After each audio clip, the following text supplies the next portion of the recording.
Carlos, may kasama siyang babae. Sundan mo nga yun.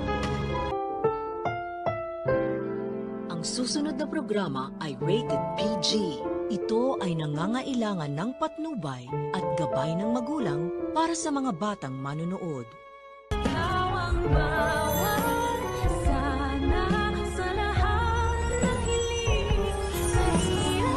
May warrant of arrest na siya. What? Okay na, konting-tigis ko na lang. Matatak.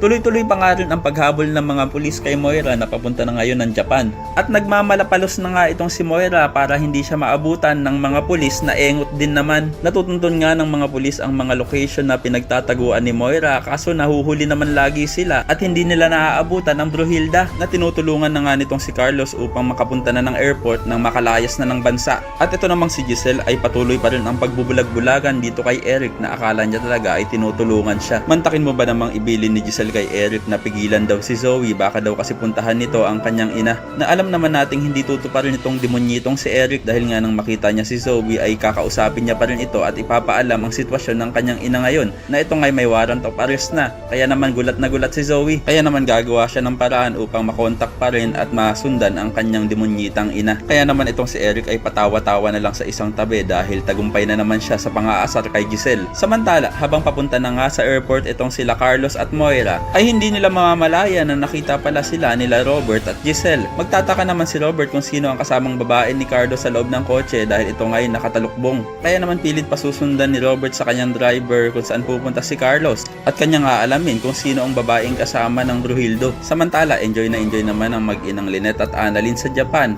at ipapasyal pa nga sila ni Lyndon sa Mount Fuji. Kaya naman tuwang-tuwa itong si Annalyn. Kaya naman kung isa ka rin sa mga umaasang sana masundan ni Robert sila Carlos at makilala niyang si Moira ang kasama nito, ay pakilike ang video na ito and don't forget to subscribe. Thanks for watching and see you next time. Bye-bye.